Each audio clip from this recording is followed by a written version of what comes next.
देखते देखते थोड़ी ही देर पश्चात पूरी पंडाल भर जाएगी।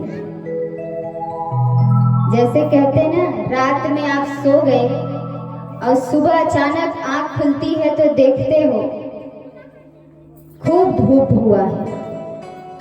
अब आंख खुलती है तो क्या दिखता है? 5 बज जाए तब भी अंधेरा ही दिखता है। ठीक उसी प्रकार से ये भक्ति है, अभी भी अंधेरा ही दिख रहा है। अभी भी लोग सोच रहे हैं अभी कथा का समय कहाँ हुआ है। अच्छा, जब घर ही से लेट निकलते हैं तो लेट ही पहुंचेंगे पंडाल में, है ना? कुछ लोग के मन में तो ऐसा विचार आता होगा कि जो दूर के लोग हैं वो भी चल रहे हैं। अगर आप आधे घंटे 20 मिनट पहले ही घर से निकल जाओ तो समय पर पहुंच जाओगे। यही है कि हम समय का दुरुपयोग करते हैं। तो बताइए हमारी भक्ति कहां से मजबूत होगी? सर्वश्रेष्ठ भक्ति किस उम्र में करनी चाहिए, किस समय करनी चाहिए? कौन सा ऐसा समय है जिसमें हमें परमात्मा का नाम लेना चाहिए, भजन कीर्तन करना चाहिए, सत्संग सुनना चाहिए? बोलो, विचार करो। सर्वश्रेष्ठ भक्ति जवानी की है या बुढ़ापे की या बाल्यावस्था की है? अभी तो कितने हैं जो विचार ही करते करते आधे उम्र बीत गई और विचार ही कर रहे हैं। जो जवानी की भक्ति होती है उसमें कोई भक्ति करना नहीं चाहता, परमात्मा का कोई नाम नहीं लेना चाहता। क्यों?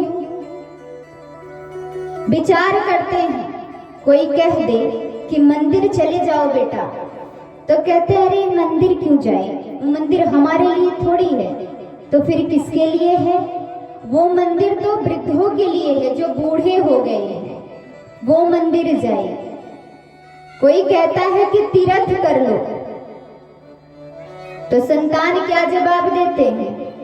तीर्थ जाने का मेरा थोड़ी उम्र है, तो फिर किसका है? अरे दादाजी हैं, वो जाए, हम क्यों जाए? हम तो बढ़िया दुनिया में घूमेंगे, बढ़िया फिल्म देखने जाएंगे, है ना?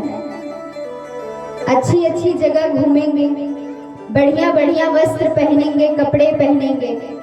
अगर कोई कहते कि माथे पर चंदन लगाया करो, धोती कुर्ता पहना करो, तो उसके लिए भी हमें शर्म आती है, विचार करने लगते हैं। जिस दिन धोती पहन के आ गए, सत्संग में बैठ गए, तो पड़ोसी वाले घूर घूर के देखेंगे ये बावरा हो गया है, पगला गया है। अरे जींस पैंट पहनना चाहिए, धोती कुर्ता में आया है। हम दूसरों का देख देख कर सोचते हैं सामने वाला कहीं कुछ ना सोच ले हमारे विषय में, और इसीलिए हम भक्ति के रास्ते से भटक जाते हैं। भगवान ने ये नहीं कहा है, भक्ति कभी भी रुकावट नहीं पड़ती है। आपके अच्छे स्वादिष्ट आप भोजन करते हो, तो क्या आप परमात्मा का नाम लोगे तो वो रुकावट होगी? आप धोती कुर्ता पहनोगे तो क्या भक्ति में आपके और दुनिया में रहो? कहते हैं अध्यात्म और भौतिकी दोनों ही जीवन में होना बहुत ही जरूरी है। विचार करिएगा, एक तरफ आप अपने जेब में मोबाइल लेकर चलते हो, ऐसा कोई नहीं है जो मोबाइल लेकर नहीं चलता। कोई एक लेकर चलता है तो कोई 4 लेकर, जितने जेब है उतने मोबाइल ठूस ठूस के। बड़े आदमी हैं, एक मोबाइल में क्या होगा? लेकिन आप मोबाइल लेकर चलिए, हम लेकर चलते हैं। आप ही को नहीं कहेंगे, नहीं तो आप कहोगे कि बस दीदी हम ही कहती हैं। लेकिन मोबाइल लेकर चलिए, उसके साथ एक जेब में आपका मोबाइल फोन होना चाहिए और दूसरे जेब में ज्यादा नहीं तो एक छोटी सी गीता की पुस्तक होनी चाहिए। उससे क्या लाभ होता है? आपने देखा है कि आप रास्ते से जाते हो, कहीं दुर्घटना हो जाती है, कहते हैं घर में भगवान रखे हैं हमारे, लेकिन हम जब भी कहीं जाते हैं घर से निकल के, तो कितने ऐसे हैं कि जल्दबाजी में भगवान से मिलने नहीं जाते, घर में भगवान है उनका दर्शन नहीं करते और अपने कार्य के लिए निकल जाते हैं। लेकिन अगर आप भगवान के समक्ष जाकर खड़े होकर के भगवान के सामने हाथ जोड़कर परमात्मा से ये कहकर जाओगे, हे प्रभु, मैं जिस कार्य के लिए जा रहा हूँ, मैं वो कार्य करके वापस लौटकर आपसे मिलने आऊंगा, तो ऐसा हो नहीं सकता कि आप जिस कार्य के लिए जा रहे हो वो कार्य पूरा ना हो। विश्वास होना चाहिए। और अगर अचानक आपके साथ कोई दुर्घटना हो गई, जीवन है, चल रहे हो रास्ते पर, तो परमात्मा बैठकर इंतजार करता है। मेरा भक्त कहकर मुझसे गया था कि मैं आऊंगा, आपसे मिलूंगा। तो कोई भी ऐसा नहीं है कि आपको कुछ हो जाए, कोई घटना आपके साथ घट जाए। आपने देखा है, कुछ लोग कहते हैं भगवान नहीं होते, संसार में सब कुछ दिखता है लेकिन भगवान नहीं दिखते, तो भगवान है कहाँ? भगवान है। संसार दिखता है क्योंकि संसार में आप रहते हो, हर चीज आप इन आंखों से देख रहे हो। परमात्मा अदृश्य है, वो नहीं दिखते। लेकिन सत्य बात क्या है कि हमें आश्रय किसका लेना चाहिए?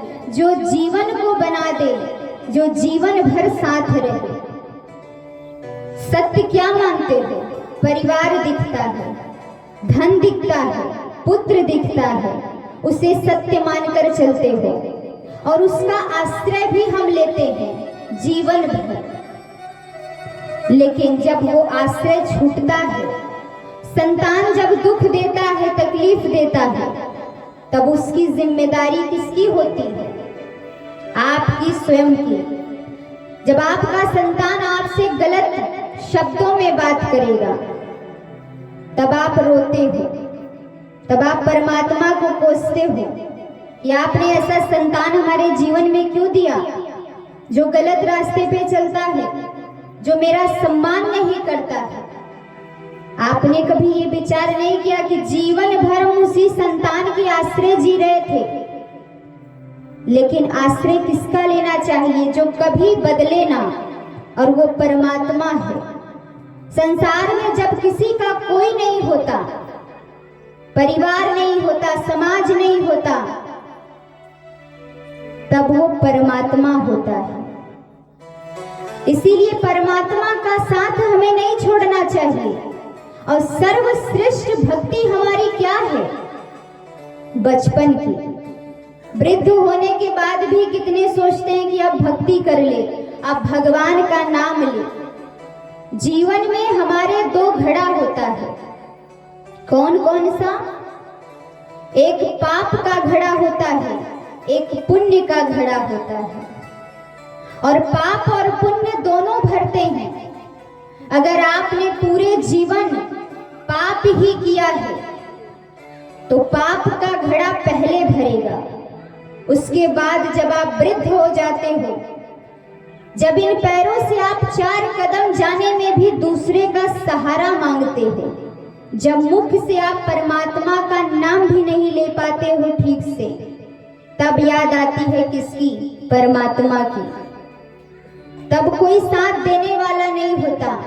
लेकिन विचार करिए, जीवन भर आपने पाप किया, पाप का घड़ा भरा है। जब तक मानव अपने पाप के घड़े को समाप्त नहीं करता, तब तक पुण्य का घड़ा नहीं भरेगा। ये दोनों आपके साथ साये की तरह चलते हैं। लेकिन जब तक आप अपने पाप को कम करोगे, तब तक आपका जीवन समाप्त हो जाएगा और कुछ भी नहीं मिलेगा आपको।